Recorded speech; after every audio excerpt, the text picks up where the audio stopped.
Welcome to the Tiffany Mika podcast. What we do here is build the strength and courage in you to accomplish your big dreams and goals in your sport. No longer will you feel limited. You won't feel you're not good enough. You won't question whether you will make it. Those doubts will disappear because you will have the competitive edge over your opponents and leave them in your wake. And the bonus is others will notice. Listen up and take notes because I will show you exactly how to do it.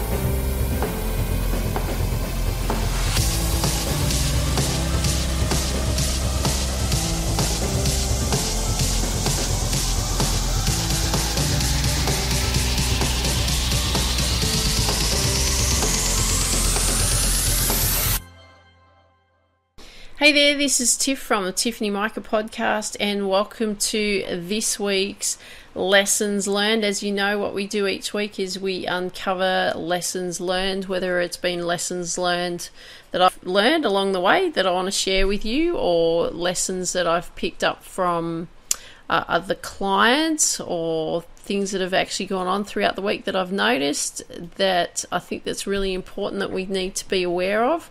So what we're going to be looking at today is looking at your expectations, and are your expectations too high? So for example, if you don't hit a good shot in your sport, or you don't play a good shot in your sport, what do? Do you just shake your head? If the ball or the stroke doesn't work the way that you want it to, do you just shake your head as well? Because I see this all the time in amateur sports players. I often see them go to play a shot. If they don't play it well, they shake their head. And if it doesn't work the way that they want it to, they just shake their head. And I look at it, it's like, you know, one of those those wobble heads, you know, those little things that you sit on the dashboard of the car and it's got that little wobble head. That's what I see a lot with amateur athletes, is that they actually just constantly got that head wobble because they're actually just shaking their head because they're so disappointed with their performance. And I look at it, if you expect to hit a perfect shot every time, you're actually setting yourself up for failure. And the reason that I say that is because what happens when it's not perfect? What happens if the shot doesn't come off perfectly? Which a lot of shots don't come off the way that we want them to. We can get them pretty close, you know, and I'm the first one to say that I've always worked on perfecting a skill, perfecting a technique. But what happens if they don't? If it doesn't work exactly the way that you want it to? What happens is if you hit the ball just off center of the club face or the tennis racket, or you don't quite kick the ball in the right spot on the ball to get that shot that you want? Is it a failure to you? Because all I look at is the best that you can do is in that moment, isn't it? That's all you can do. But you can learn from that. And I want to share this story with you. It was about this lady that I used to coach years ago in golf. And it was probably close to 9 years ago now, I guess. She was really super keen. And she showed up to all the clinics. Like every single clinic that I ran, she was always there. And she played about 3 times a week. She didn't practice, but she just got out on the golf course and played a lot. And I find that a lot of amateur golfers do that. They don't want to actually go and drill it away and really work on specific skills. They just think that they can just go out and play on the golf course and hope that that all comes along and, you know, the skill level starts to improve. Not necessarily the case that happens that way. It just helps you manage yourself around a golf course, but it doesn't necessarily improve your technique. I just want to add that in. And that's the same in anything. And this lady, she never competed in a golf comp, so she refused to play in a golf comp. Yet I found it quite interesting that she would score each time she played. She never wanted to play comp, but she'd score each time. And then she would judge herself by her performance that she had. So, and what I mean by that is how many points she actually scored. Because in golf, when you play golf, you have it's called a Stableford system, and you get these Stableford points. So if you play quite well, you can score quite well. And so her goal was that she had to score 36 points or better in every single game that she played. Now, 36 Stableford points in golf is playing to your handicap. And that was it. She said, if I don't score at least 36 points or better every time I play, then I'm not going to play comp. So do you think that's realistic? Do you think that that's possible to score 36 points every time that you go out there and you play golf? Or do you think it's possible that you could win every time that you walk out onto the arena of whatever your sport is? Do you think that's possible? Because what do the pro golfers do? What do they shoot when they play tournaments? Sometimes they shoot under par, don't they? They might have 3, 4, 5 under. Sometimes they shoot over par. They might have 1, 2, 3, 4, 5 over. And you look at the score for a tournament. So sometimes their scores could be 66, have had a good round, 76, not so good, 71, starting to come back a bit better, 69. Right, so it's not always the same, is it? There's going to be a variance in that each day, isn't there? But the thing with this lady that I was working with, she refused to think otherwise. And so, you know what happened to her? She never played comp. She never competed. She actually got to the point that she was going to give up because it was all too hard. And she was in tears. And she was in tears. I've had that with many women that I've taught over the years, that they're in tears about their golf. You know, like I had one lady come to me, I think it was last year or the year before, and she said, "You're my last hope." I shouldn't be her last hope. I should be her first hope. But she said, "You're my last hope." And she spent the whole lesson just crying her eyes out. That's not good enough. That's not good enough. So she was setting herself up for failure all the time. Her technique needed work. She didn't go and work on a technique. If you're not performing the way that you want to, you've got to go and work on improving that technique. Because when you improve that technique, you can start to trust that technique. When you start to trust that technique, you can start to perform the way that you want to. And sport's hard to play. Sport's really hard to play, and competition's really hard to play because it actually brings up all your vulnerabilities. And when you compete in a competition, the competition, what it does, it just tells you how that you've competed in that day. It shows you how you've coped with all the skill challenges thrown your way, the opponent challenges thrown your way, the mental challenges that were thrown at you that day.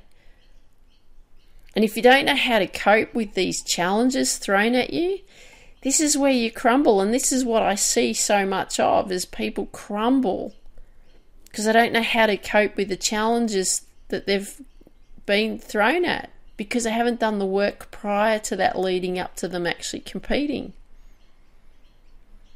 You know, and this lady thought, she was a lovely lady, and she just thought that she just needed to show up and play golf each day, and that would be the thing that would make the difference, just showing up.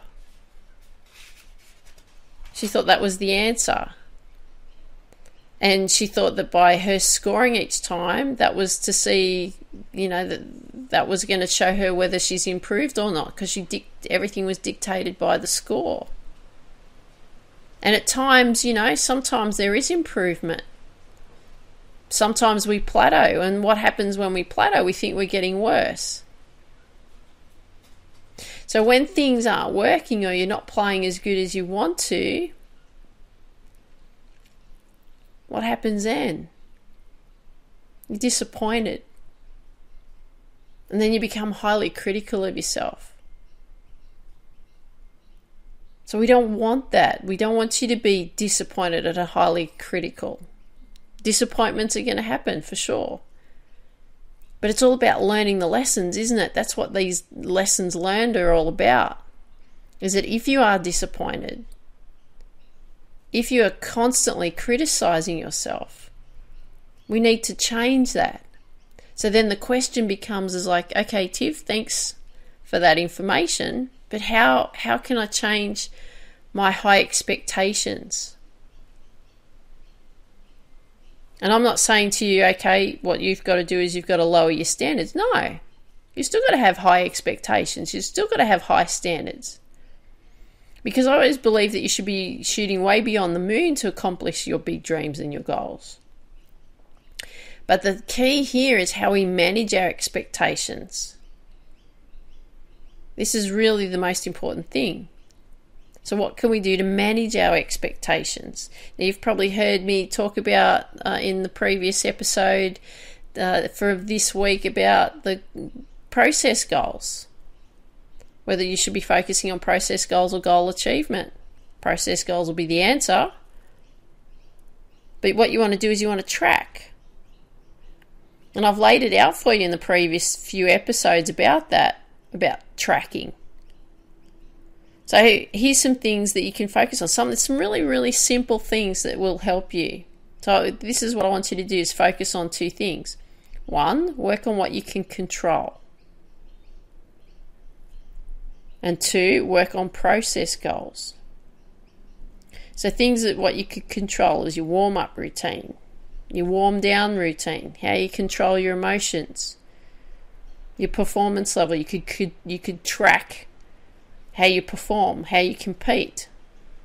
I shared all that with you in the goal achievement, the process goals podcast I was talking about just recently. And number two is work on those process goals. Track your training, track your performances, track your mental skills.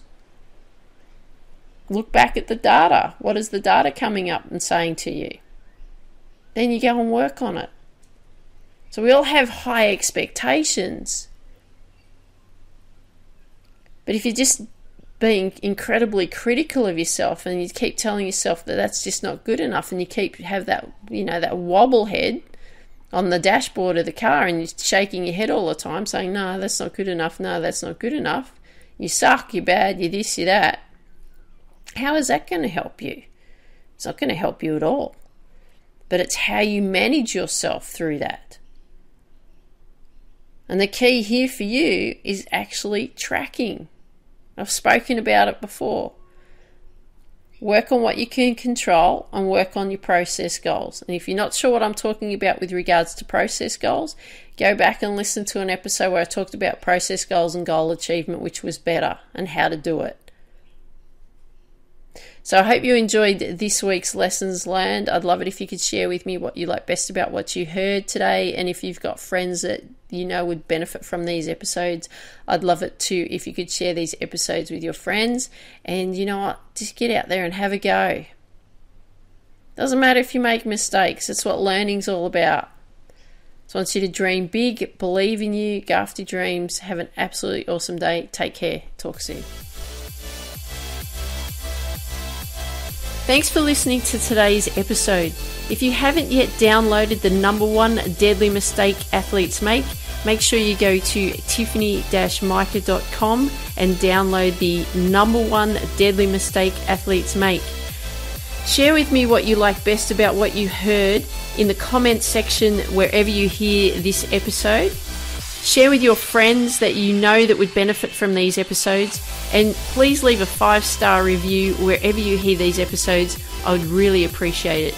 Dream big, believe in you, go after your dreams. Have an absolutely awesome day.